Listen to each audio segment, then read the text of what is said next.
নমস্কার।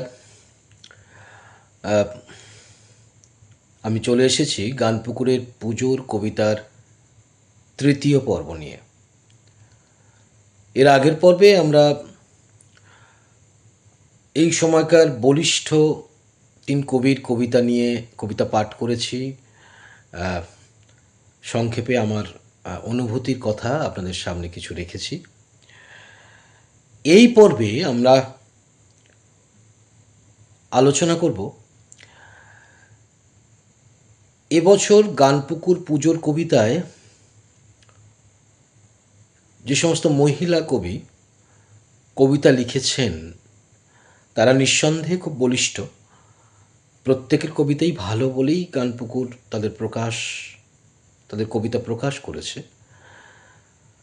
সেখান থেকে বাছাই করে আমরা কয়েকটি কবিতা আমি পাঠ করছি এবং এই কবিতা সম্পর্কে আমার যা মনে হয়েছে, আমার যা মনে হচ্ছে, আমি যা অনুভব করছি, কবিতা পড়তে পড়তে কবিতার শরীরে আমি যা দেখছি সেটাই আপনাদের সামনে রাখব। এবং সেই সঙ্গে এটুকুও বলার যে এই সময়কার মহিলা কবিরা তারা কি বক্তব্য তাদের কবিতায় রাখছেন এবং সেই বক্তব্য কিভাবে সর্বজনীন হয়ে উঠছে সেটা আমরা একটু দেখে নিই। এবং মহিলা কবিদের কবিতা তারা পড়লেই হয়তো অনেক বেশি প্রমিনেন্ট হতো, অনেক বেশি প্রাণবন্ত হতো। আমার ক্ষেত্রে হয়তো সেটা হবে না, খুব স্বাভাবিক। মহিলা কবিদের তাদের নিজস্ব যে দর্শন, নিজস্ব যে ভাবনা চিন্তা, সেটা একজন পুরুষ পাঠক হিসাবে রিলেট করাটা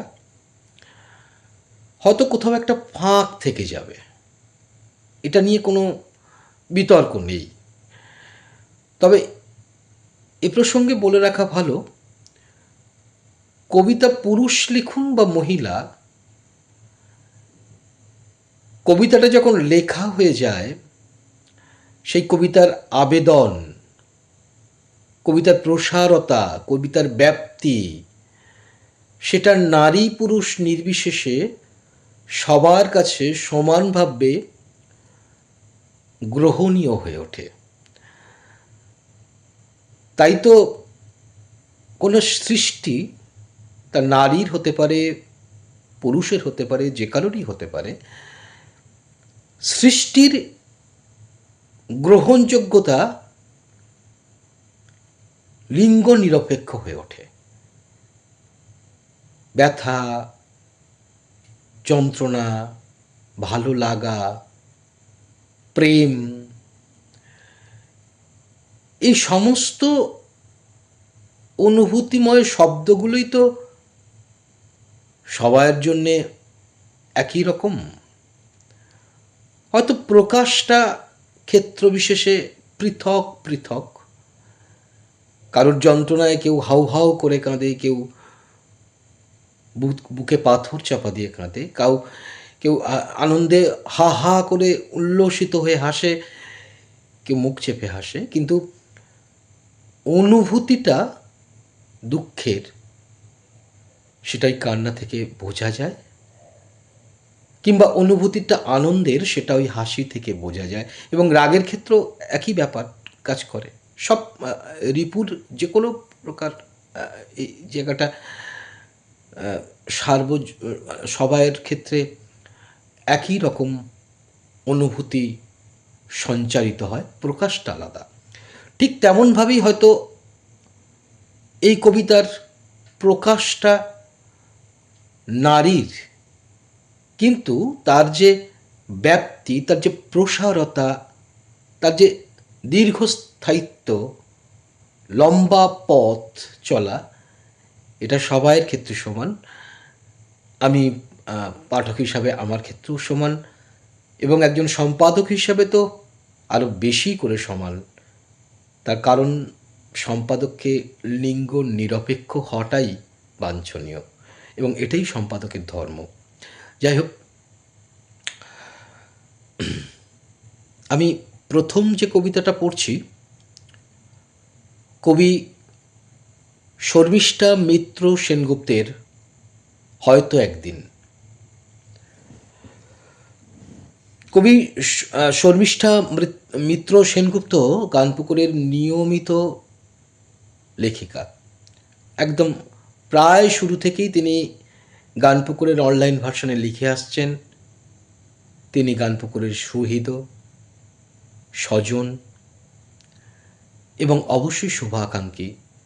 গানপুকুর পরিবারের মধ্যেই তাকে আমরা ভেবে নিতে পারি এবং আমরা ভাবিও তাই। হয়তো একদিন।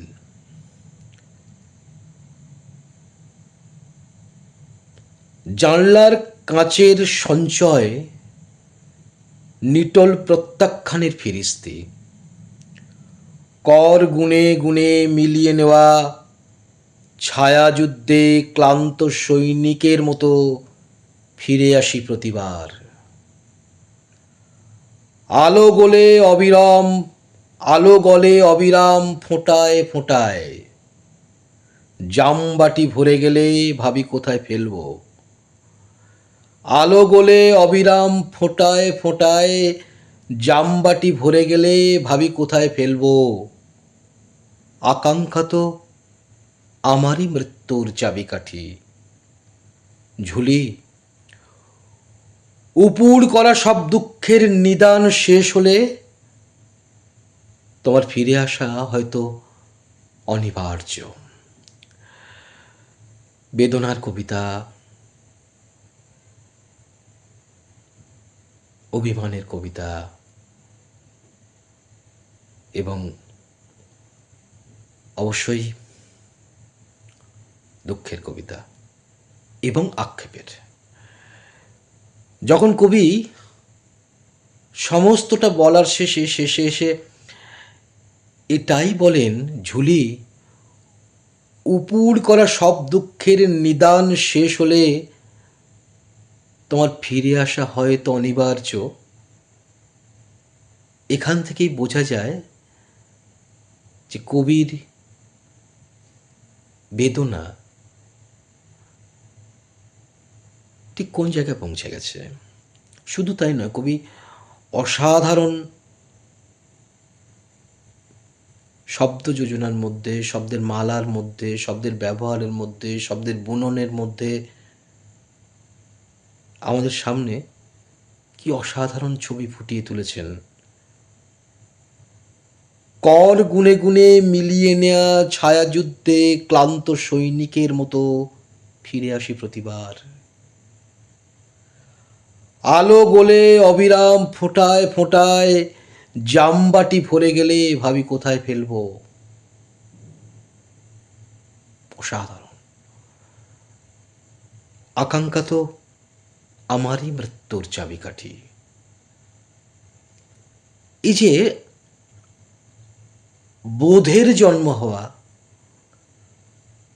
এটাই তো কবির মূল দর্শন, যে পাঠককে ঠিক কোন বোধে তিনি পৌঁছে দিচ্ছেন।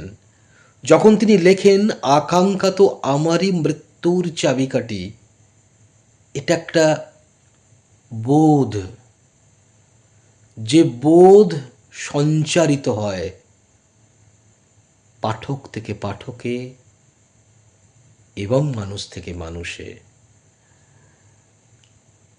কাজী কবির এই উপলব্ধির স্তর পর্যন্ত পৌঁছাতে গেলে কবিতার যে ফর্ম, সেই ফর্মের সাথে আমাদের পরিচিত হওয়া একান্ত প্রয়োজন। কবি দীর্ঘদিন ধরে গানপুকুর পত্রিকা লিখছেন, সেজন্য সম্পাদক হিসেবে তার ফর্ম আমার চেনা। তাই কবিকে অনুভবের মধ্যে অন্বেষণ করতে পারাটা অনেকটা সহজ হয়েছে। এরপরে আসছি কবি পিয়াল রায়ের আগমনী।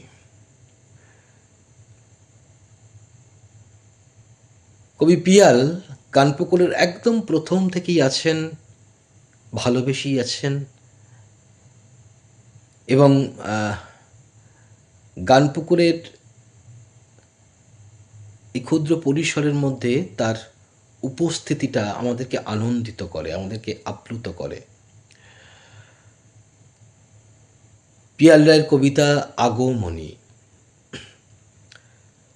সেই প্রথম ময়দানে বসে গলিত সূর্য দেখেছিলাম, সেই প্রথম ময়দানে বসে গলিত সূর্য দেখেছিলাম। তখনও জানি না প্রেমিকের হাত খানিক তফাত থেকে জড়িয়ে নিলে রক্তে জাগে নিদারুণ লোভ। তখনও জানি না প্রেমিকের হাত খানিক তফাত থেকে জড়িয়ে নিলে রক্তে জাগে নিদারুণ লোভ। তখনও জানি না অডিটোরিয়াম অন্ধকার ঠিক আসলে তত অন্ধকার নয়, বরং শায়িত জন্ম ভয় ভেঙে ভেঙে একটু নন্দন চর্চা, একটু অলক্ত ভোগ। পথ অনেকটা, অর্ধেক ছেড়ে আসা কোনো মতে যেত না তাই, ভিড় থেকে একান্তে যাত্রা পুরোটাই সঙ্গে সঙ্গে গেছি। যেতে যেতে কত ছাড়াছাড়ি, যেতে যেতে কত ছড়িয়েছি গুঁড়ো গুঁড়ো ফুল, আমোদ মুকুল কলকাতা জানে।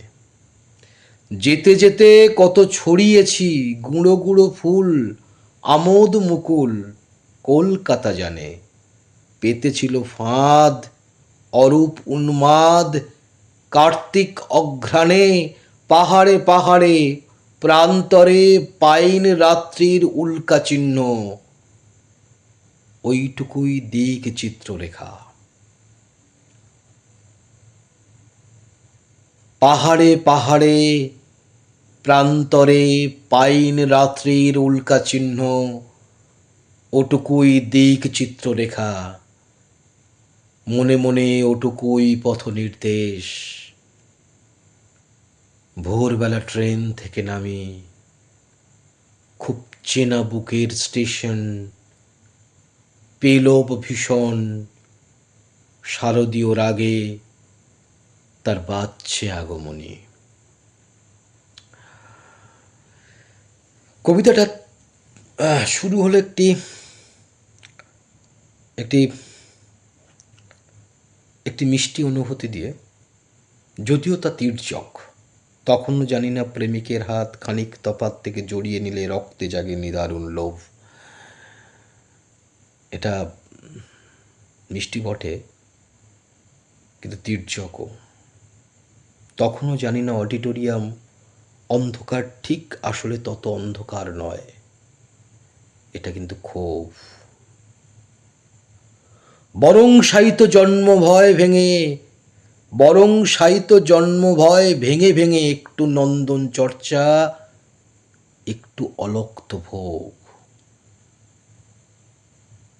কষাঘাত তীব্রতর নিজের প্রতি। অনেকটা পথ, পথ অনেকটা, অর্ধেক ছেড়ে আসা কোনো মতে যেত না তাই,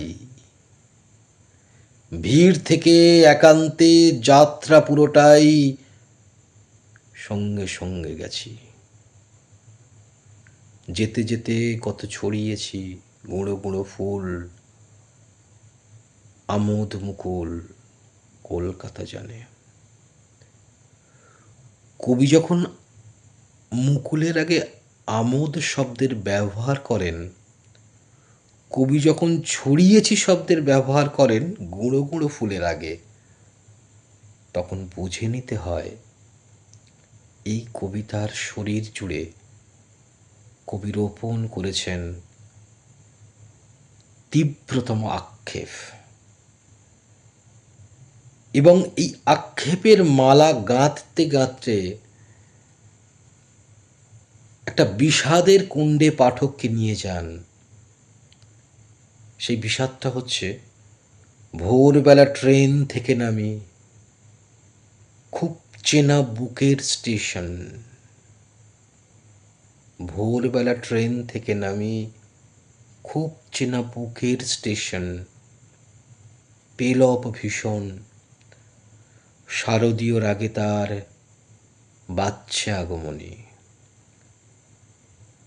খুব চেনা বুকের স্টেশন, স্টেশনের আগে যখন বুক বসে যায়,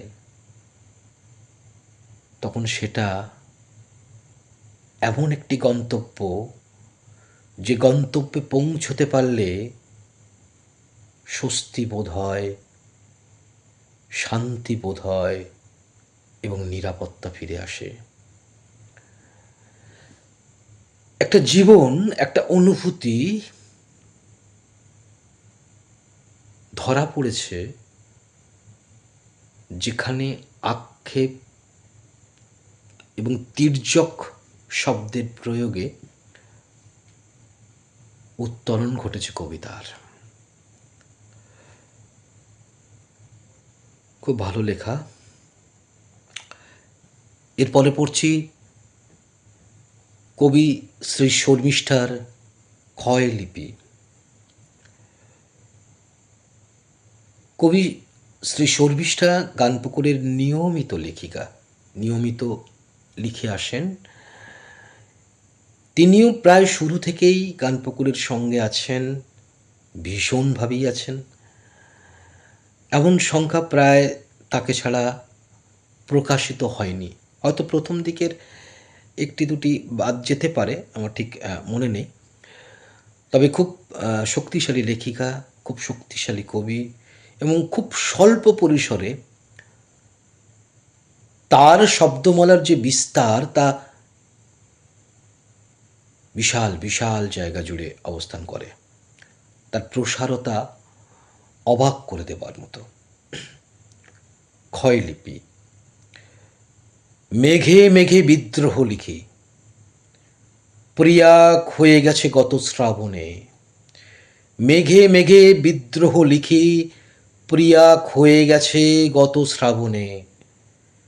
এসেছিল তড়িতের আচমকায়, ফিরে গেছে আলোর বেগে।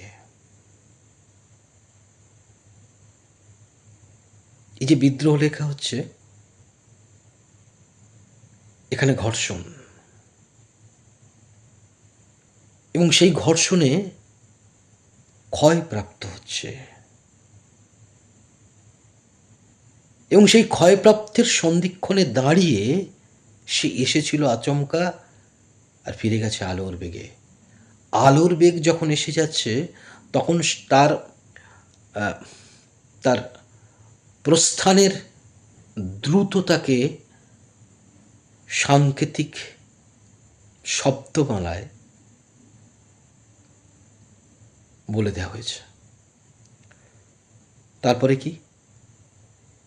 পড়ে আছে মাঝ মাঠে বুড়ো বট, মৃত, যার গায়ে আমাদের নাম। পাশাপাশি ঠাসাঠাসি আত্মহত্যার উপায়ে। সাংঘাতিকভাবে এই কবিতা শেষ লাইনে এসে আমাদের বিষাদের দমবন্ধকর একটা বায়ুমণ্ডলের মধ্যে ঠেলে দেয়, যেখানে জীবন ভারী বলে মনে হয়। কেন ভারী বলে মনে হয়? কেউ তো হয়তো হালকা হওয়ার জন্যই আত্মহত্যার পথ বেছে নেয়। যে বেছে নিল, সে তো বেছে নিল, আর যারা সেইটার সাক্ষী থাকলো, তারা তার ভারে এতটাই অবসন্ন, এতটাই ক্লান্ত হয়ে যায়, যে পাহাড়ের থেকেও বেশি ভারী বলে মনে হয়। কবিতাটা আর একবার পড়ছি।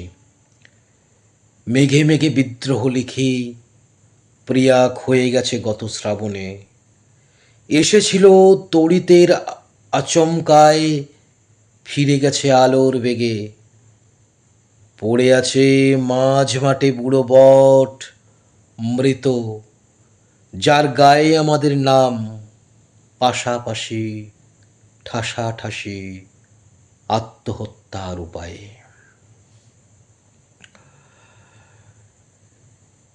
এরপরে আমরা পড়ছি কবি পিয়াঙ্কির কবিতা। পিয়াঙ্কিও গানপুকুরের নিয়মিত লেখক, একদম শুরু থেকেই গানপুকুরের সঙ্গে আছে, ভীষণ শক্তিশালী ওর কলম, এবং বলতে কোনো দ্বিধা নেই যে পিয়াঙ্কির কলম থেকে ভীষণ ভীষণ সিরিয়াস লেখা বেরিয়ে আসে। ক্ষেত্রবিশেষে সেই লেখা অনেকক্ষণ অনুরণন সৃষ্টি করে, একটা একটা দীর্ঘ মেয়াদি তার রেস থেকে যায়, দীর্ঘ সময় জুড়ে তা আন্দোলিত হতে থাকে পাঠকের ভিতরে। এবারের পুজোর কবিতায় পিয়াঙ্কি যে কবিতাটা লিখেছে, শক্তি মন্ত্র। বিরহে জাদুঘর আর দুর্গার মন্ত্র, কে যেন লুকিয়ে রেখেছে শরীরে শরীর সমর্পণ, কে যেন লুকিয়ে রেখেছে শরীর শরীর সমর্পণ, কাশের বন উত্তাল দেবীরূপ আর সাধনার শরৎ, সম্ভবামি বলে গেছে কেউ, কেউ হাতের তালুতে সযত্নে নিয়েছে শিবের পুত্রকন্যা। সবটাই কিন্তু কোলাজ, কিন্তু তার ভিতরের বুননটা সাংঘাতিক।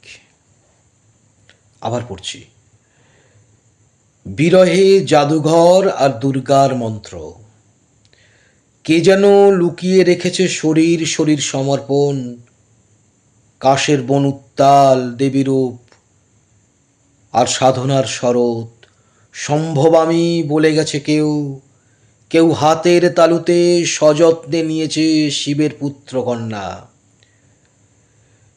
ফেরিঘাটে নেমেছে যে পুরুষ, সে সাঁতার জানে না, পিতৃতর্পণের অহংকারী ওর লাল বস্ত্র, তার জন্য প্রার্থনা থাক, তার জন্য প্রার্থনা থাক, থাক দর্পণের প্রতিশ্রুতি। এখন নবপত্রিকা স্নানের সময়, অভ্যাসবশত তুমি পরে নিয়েছ তন্ত্রের পোশাক, আর আমি ধরে আছি মায়ের আগমন যান। এখন নবপত্রিকা স্নানের সময়, অভ্যেসবশত তুমি পরে নিয়েছ তন্ত্রের পোশাক, আর আমি ধরে আছি মায়ের আগমন যান।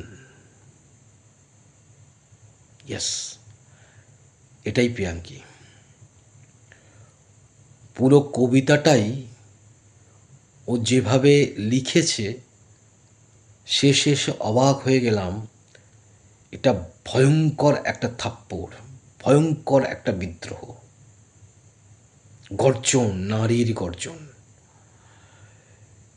এবং এর অন্তর্নিহিত সমস্ত চিত্রকল্প, সমস্ত রূপক যদি ছিঁড়ে ছিঁড়ে আপনাদের দেখাতে পারতাম, তাহলে আপনারাও অবাক হয়ে যেতেন যে পিয়াঙ্কির এই কবিতায় কি সাংঘাতিক রসায়ন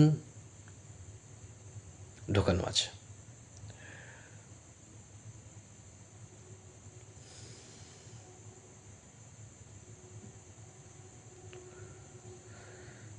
এবারে পড়ছি কবি সোমা পালিত ঘোষের অথপথ। অথপথ। সোমা গানপুকুরের শুরু থেকেই আছে, গানপুকুরের নিয়মিত কবি সে, এবং আমাদের স্বজন,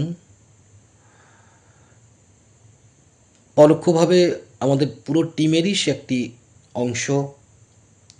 হয়তো গানপুকুরের সঙ্গে সরাসরি তাকে কাজ করতে হয় না, কিন্তু আমরা যারা যারা কাজগুলো করি তাদের সঙ্গে সময়ের একটি নিবিড় সম্পর্ক, নিবিড় সখ্যতা আছে কবিতাকে সাধনা করার,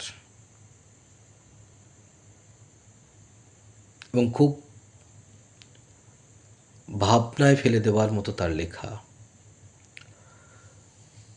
জাহাজ ডুবির পর যেভাবে মৃত্যুর রহস্য খোঁজে খোলা মাঠ, দীর্ঘতম ঢেউ পোশাক ছাড়িয়ে আগামী সূর্যাস্তের আগেই মুখোমুখি, অথচ শোভাযাত্রার মানচিত্রে লেগে থাকে উপশমের সুখ। ঊর্ধ্বমুখে বাড়তে থাকা হাউ হাউ বিপজ্জনক চিহ্ন, রুমাল ওড়াতে ওড়াতে যুগাবতারের খুঁজে পাওয়ার লোভ নির্মাণ, চোখে দেখে শেষ ট্রেনের ব্যাকুল গতি। অথচ সুপ্রাচীন তাঁবুর ভেতর বাড়তে থাকা গভীর গোপন ইন্দ্রিয় চালে সন্ন্যাস চলন। প্রিয়জন চলে গেলে ব্যস্ত ঘর ছোট হয়ে আসে ক্রমশ। মৃত্যু আর জন্মের মাঝে আজীবন হামুকে দাঁড়িয়ে দীর্ঘ খোলা মাঠ। তবু যমুনার জলে চাঁদ ছুটে এলে চিত্রকর হাতে তুলে নেয় রং আর তুলি। এটাও একটি গোপন যন্ত্রণার কবিতা। প্রিয়জন চলে গেলে ব্যস্ত ঘর ছোট হয়ে আসে ক্রমশ। সাংঘাতিক যন্ত্রণা। মৃত্যু আর জন্মের মাঝে আজীবন হামুকে দাঁড়িয়ে দীর্ঘ খোলা মাঠ।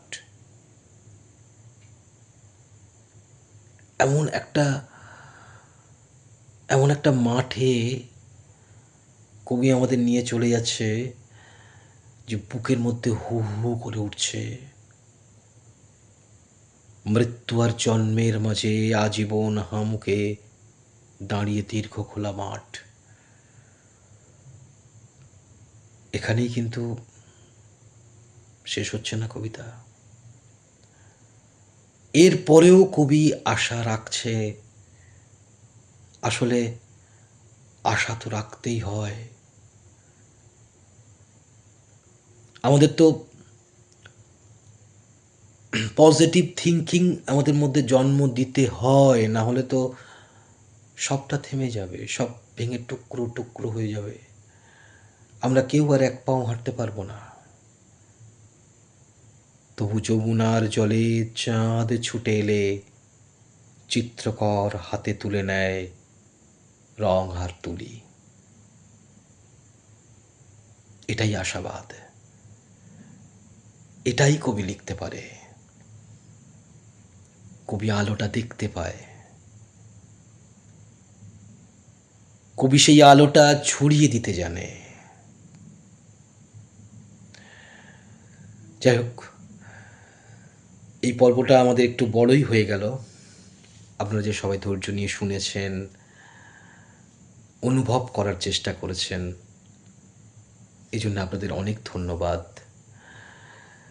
আমার উদ্দেশ্য ছিল একসঙ্গে অনেক কজন মহিলা কবির কবিতা পর পর আপনাদের সামনে পাঠ করে শোনানো।